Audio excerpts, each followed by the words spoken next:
All right, we have been monitoring Steve Mnuchin. He's speaking at a Washington, D.C. seminar right now. And again, sort of the bullet points here on what he's saying is that the administration continues to be looking forward to bringing major reform forward. He has been meeting with House Ways and Means Chief Kevin Brady and others weekly. They agree they're all on the same page. That might be news to Kevin Brady, who was with me just less than 2 days ago on Your World on Fox News, saying that, well, it depends on who you talk to in the administration. Maybe one of the people was the Treasury Secretary. Anyway, the Treasury Secretary going on to say the tax reform will be paid for by growth. In other words, that is about to dynamic scoring, it might not be revenue neutral from the start. That's my interpretation, that it will be dynamically scored, that the revenue will come in, it will pay for itself in the longer term. That is about to some supply-siders who are big advocates of not getting caught up in whether a tax cut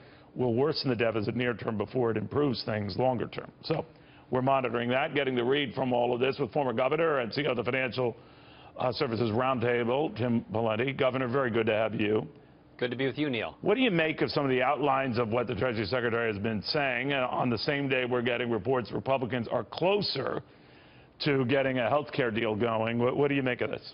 Directionally, it looks really good, Neil. They're going to lower rates, simplify the tax code in a pro-growth manner. I think everybody's for that. Of course, as those individual exemptions, preferences, deductions, and credits get eliminated, then individual interest groups may get upset. But directionally, it looks very, very positive.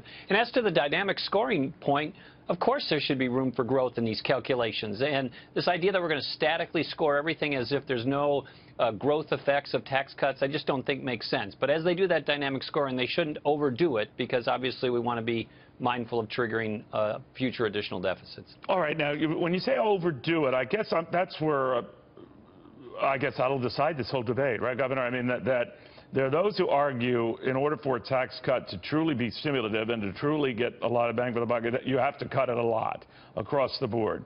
But you also, to your point, and for those worried about deficits, in the near term at least, you can't go too crazy.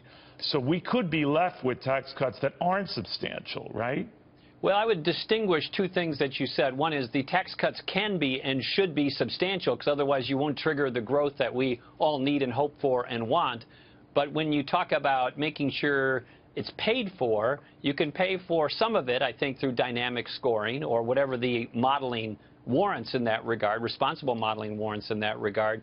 But if you're going to say do $1 trillion tax cut over 10 years as a hypothetical, you know, I don't think you can say we're paying for the whole thing just on growth assumptions unless the models actually validate that. If the models only validate, say, 500 trillion in growth revenues, then you got to find 500 trillion by cutting something else. You know, one of the things that the president seems to be intimating here is that he wants a big tax cut, and he seems to accept the fact that, you know, dynamic scoring, to your point, is the way to go here.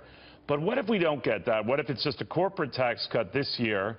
Individual rates, if they're addressed at all, will be next year.